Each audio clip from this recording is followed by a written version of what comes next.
Hey, is this thing on? Are we recording? Can I get a tech person? Oh, for the love of ed tech.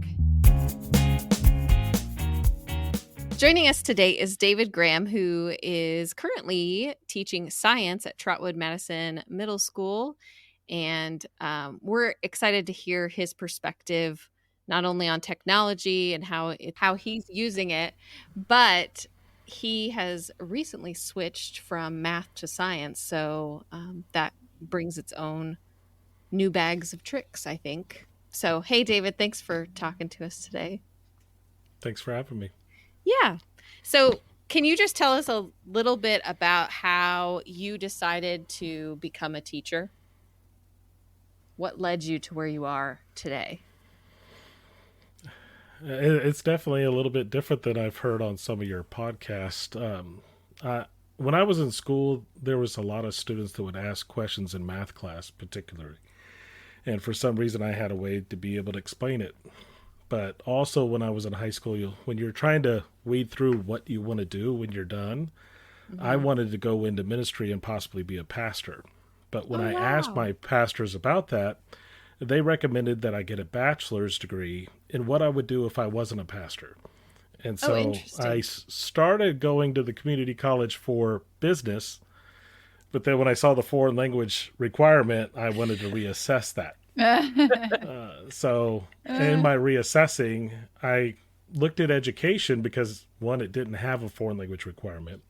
Mm-hmm. And then when I talked about it with my mom, she was like, well, yeah, I always thought you would do that.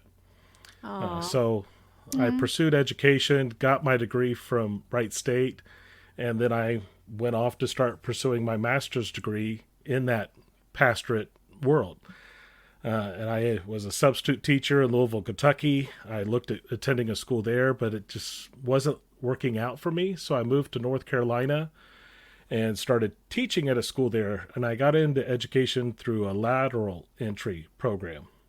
Oh, So I didn't do any student teaching. I did some observing when I was at Wright State, but I never did student teaching. And they had a lateral entry process there, so I was able to be a teacher. And I think I did one class, and then I got my state license there after about 2-3 years of teaching. And after teaching 5 years, and I started going to seminary, my best friend wanted to come up to Dayton to start a church here. And so he picked the only city that I would drop everything I was doing there, and I'd come up here. So I moved up here. I taught at Dayton Christian for 1 year, and private school's just not a good fit for me. So I stopped doing that. That's when I met my wife, and a widow with 2 kids. So I took the year off to invest in the kids when they were done with their schoolwork and doing other things. And then it was time to go back to work. So all I knew was teaching, and nothing else was working out. I didn't want to take the time to finish my seminary degree because it would take a couple of years, but I needed to get working. So I looked at the process of getting my Ohio teaching license. That professional knowledge test was a little bit of a bear for me. But after 3 times of taking it and having my wife help me, who has a background in education as well, I finally got it passed.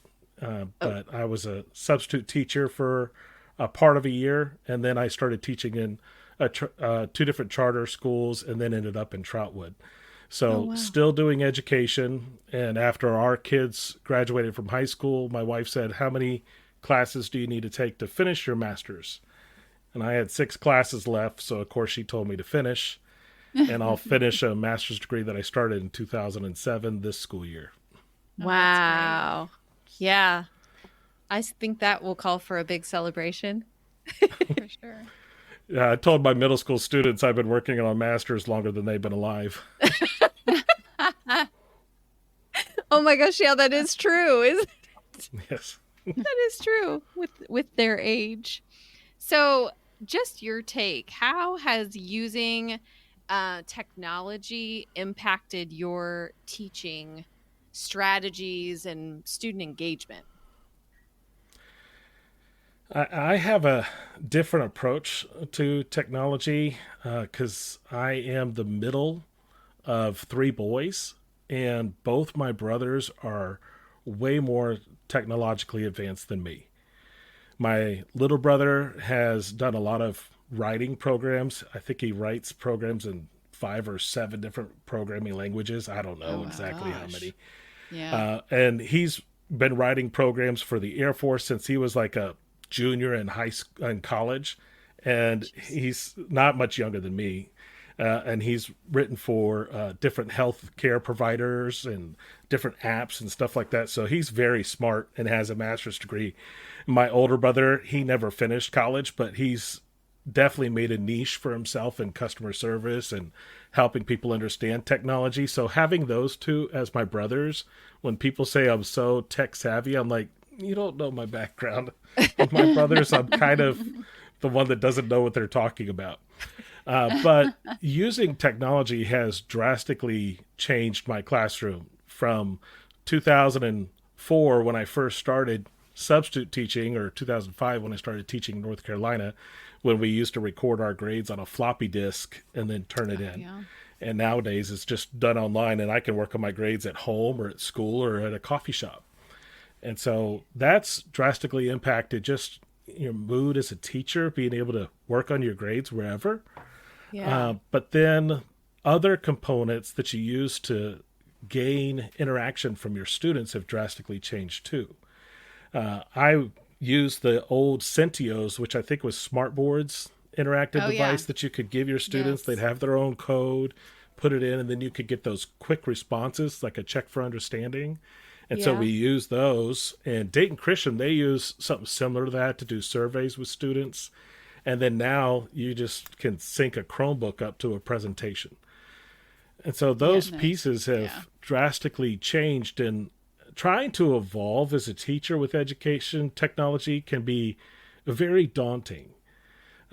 I've been teaching for a while using my iPad and screen sharing to whatever board the school has given me to share it with. So students can see automatically online at home the exact problems I solved with my work. In case, as a math teacher, they copied something wrong, they can go back and see my notes. Oh But yeah. keeping up with technology as a teacher is more daunting, I think, than a lot of other practices, which is why some people that just have brothers that can, speak technology language, it's just kind of Hmm. what I grew up around. Yeah. Things are constantly changing and there's always something like new, Hmm. Yeah. but it's like finding the Yeah. time to like think about how it could be used in a way that's meaningful and taking Hmm. the time to figure out how to do that and what that looks like with the students you have isn't always just like an instantaneous thing. It's not like Yeah. Right. you just open and go, you Hmm. know? And the amount of different presentation technology pieces you Oh, can yeah. use is so different. Like, Yeah. sure, you could create a Google slide presentation, also PowerPoint, but there's Hmm. so many more that people can use, and a district might bring one forward, give you a training or two on it, and then maybe 2 years later, they're also talking about a different thing instead of trying to perfect what's already been presented to So, you. And if you change districts, those things can totally be different. yeah, that's true too. Like, I didn't think about the cohesiveness across the districts. Like, when you do change, yeah, I Yeah, didn't. because within the last 10 years, I was at Dayton Christian. They had an Epson Brightlink. There was only Right. two of them in the building, and it was when the Brightlink was very new, before it would respond to your finger, when you had to have their special stylus. And Yes. so there was only one other person in the building that had it. I thought it was weird they gave it to the new guy in the building, and I tried to figure that one out. And then when I ended up at City Day, I had a projector. And then at Emerson, I had similar to the Brightlink, but it was just a short throw projector, and they had different technologies they used. And now at Trotwood, they have projectors, smart boards, and they're starting to get the ViewSonic view boards.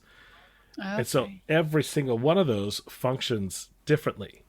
And just Yeah. within 10 years, that's totally different technology, which Yeah. is different than what might be a special education and learning how to service students that have different needs. You can Yeah. easily build on those, but technology can be such a drastic change that a person can't do the carryover. Mm-hmm. Yeah, exactly. Like the user, it's almost like, well, and I guess you mentioned this in your notes to me about that proprietary limitations, Yes. based on what they're purchasing. It's going to be just enough Right. different to throw you off from what you're used to using. How do proprietary limitations affect the adoption and longevity of edtech tools in your district? And what strategies do you use to navigate these challenges? So you see what happened with the iPhone more recently. The Mm-hmm. iPhone, the 15, it changed over to USB-C. It used to be Yes. Lightning. They were the only ones that had Lightning. So some Mm-hmm. people were struggling to stay with Apple because you had to have your USB-C charger for everything else and your Lightning for your phone. Mm-hmm. And Right. so that exists in education technology with so many different things. So you get into, say, like the view board at my school. It Mm-hmm. has a specific stylus that works very well with it. It doesn't have to have the stylus. I could use my finger. I could use other stuff, but it works best with that stylus. And when that stylus gets missing, the only way you can get something that works exactly like that is to buy it again. Yeah. And when you have pieces like that, and there's a lot of other nuances similar to that, but when you have a piece that's so specific to that provider, you have to go get it from them. And without having that largeness to people that could sell those, the price is set at whatever they set it at. Right. So, like, I can't find the remote for my viewboard at this time, and the only choice we have is order another one from viewboard. Now, I can Mm-hmm. use just walk up and touch it, but if I want that remote response, I have to have their remote. Instead of like my Yeah. TV, I could buy a universal remote. I could pull up my Apple TV remote on my phone or something like that. It just limits it to I have to have their remote. I started using the Oculus, I think it Oh was yeah. 4 years ago. Trotwood got some way, I don't know how, and everybody I've asked says, I don't know how. It just stumbled across it. A program that allows for a virtual reality interaction in regards to math concepts. And the platform's Mm. expanded to include not just math, but it includes science. But the problem that I've had with my students is they have to be on the Oculus goggles to get that experience. And if they can't get on the Oculus goggles, all we could do is screencast it, and then they'd just be seeing what somebody else sees instead of getting the full experience themselves.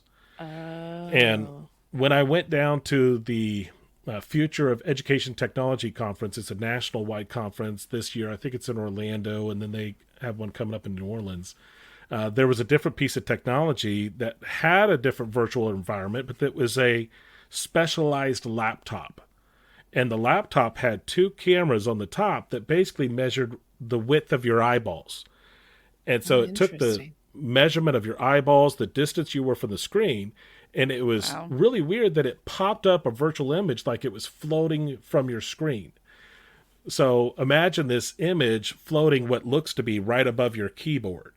And you could take their stylus through sensors they have attached to their laptop, and you can manipulate that. So it's similar to the Apple's goggles, was Okay. the Vision Pro, and how they can, with your hand, you can manipulate like a jet engine. When I was demoing it at the Apple store, you could take off Mm-hmm. pieces from the engine and turn it around. So in that laptop program that they have, you could do a similar thing, but you have to have their laptop, their stylus, those sensors set up. And they said most schools will buy like a classroom set, or they'll set it up in a lab. Mm-hmm. That's great, but we all know our Yeah. laptops don't last longer than 5 years.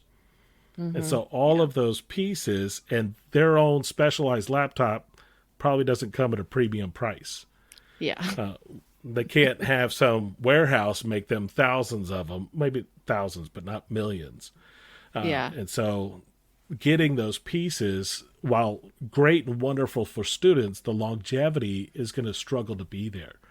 Because Mm-hmm. like my own personal budget is very different now that I'm in my 40s than when my parents were in their 40s.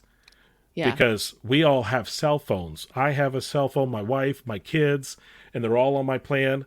And that's a couple $100 that wasn't in our budgets years ago. The Mm-hmm. schools have the same thing. It used to just be, overhead projector or those types of things.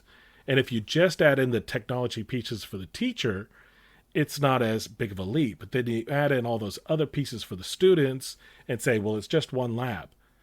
Yes, but that full lab has to be replaced probably in another 5 years. The Mm-hmm. Oculus that I started working on 4 years ago has already been replaced. Yeah. It was the Oculus 2. Now they have the Oculus 3. 3. Yeah. And so it's a very struggling financial thing, especially if you're in a district with, lower income families, to be able to keep up with that top technology so your students can stay relevant. So when you add in those proprietary technology pieces, it limits the longevity that you can use that. And then it also pigeonholes it towards, yes, they have their own laptop. They've got a wonderful program, but that's all Mm-hmm. that lab basically can be used for. Yeah. It's not a dual purpose. Mhm. Yeah. And then you have to ask yourself too, is it like the whole bang for your buck, Right. and how many students are you going to be able to reach with the usage and whatnot? So I'm curious, what is your favorite thing to use with students? Some of my students have liked the virtual reality experience and being able to, when you're learning slope and they can put in that number and see how it changes, how steep the line is, that Mm-hmm. helps them understand y equals mx plus b a lot better when they change the m and see it go up and see it go down. And so that's very helpful for those visual students. Whereas other students like it when I used a chatbot response that pretended like it was their teacher and they could Yes. ask it questions about a subject and the AI would answer them. And you just give Yeah. it some parameters for it to work in. But for some of the students, that's what works for them. Other students, it seems like they like using a program like Canva or Google Slides and creating a poster that summarizes the concept that they're going over. It really changes for the student. I haven't found one that's like good for everybody. Yeah. Which that makes sense because all the kids are different. They Yeah. all learn different Right. and they all have a way to express themselves that's different. So that totally But it makes does make sense. it more difficult for that teacher that's not super tech savvy to learn and pick up all those different pieces. How do you think that districts or teachers, or I don't how whatever lens you want to look at it in, how do you think they could better be supported to feel successful or feel empowered to use some of the things? Then also some districts, it could be, could you record certain sessions so people can revisit them in their own time? Yeah. Could someone summarize a couple of things that I've seen some of my peers do is they have a Google slide presentation that walks through and does the pointing at different things you need to do to set up your grade book because we only do it once a year. And Oh so they yeah. share out that Google slide presentation. So in case in the meeting you didn't get it all done or want to revisit it, you could just go through it at your own pace.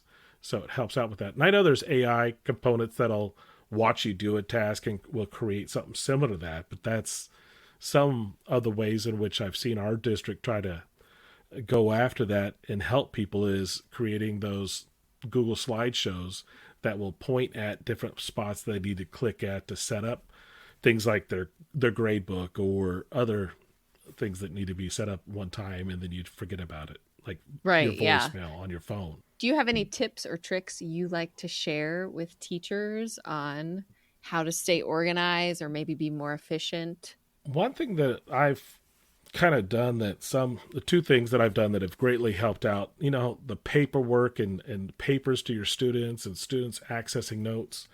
Yes. If people are teaching with the iPad, they should look into different programs that would have cloud-based access for you to pull the document and edit it. So I use PDF Expert on my iPad when I was teaching math. And I'd work out problems with my students. It has all kinds of different stylus and pens I can use, but it automatically saves it to the drive that I pulled it from. So at the beginning of the school year, I created a folder for last school year, 23-24, and I had a folder that was students. And then I had a folder that was class notes. And I just pulled it in there and titled those class notes whatever the section was we were doing that day. So they could have access. I could share that Google folder with parents. And so if we were working off of a sheet of notes that had a bunch of problems on it, I just let students pick for the day.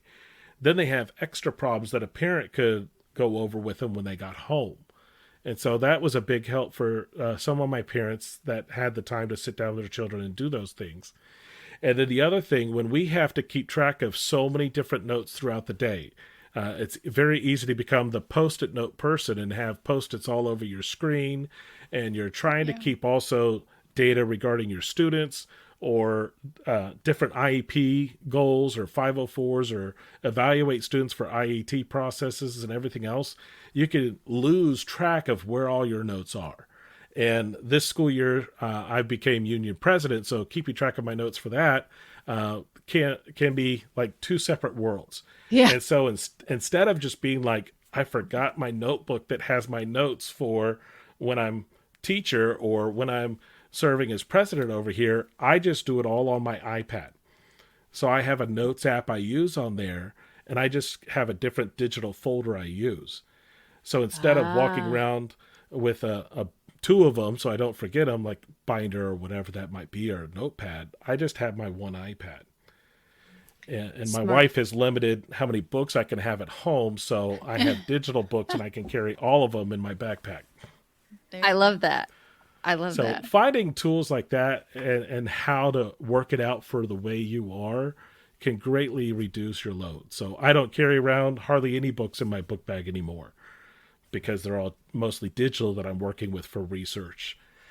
And then I don't carry around a spiral notebook because I never was able to accomplish 1/4 with a spiral notebook in high school. It was always bent up. And so I use the iPad for all my notes, and they're nice and neat, at least keeping the notes neat, maybe not my handwriting so much. Thanks for talking to us. Thanks for having me. Thank you so much for listening to this episode. We hope you found our discussion interesting and insightful. Don't forget to check out the show notes on our website, where you'll find more information about today's guest, resources we mentioned, and information on earning contact hours for listening. If you enjoyed this episode, please subscribe, share it with your network, and check us out at fortheloveofedtech.org. This podcast is produced by SOITA, the Southwestern Ohio Instructional Technology Association, in partnership with Think TV and CET, the local PBS stations in Dayton and Cincinnati. Until next time, keep exploring new ways to empower your students through tech, and we'll catch you in the next episode.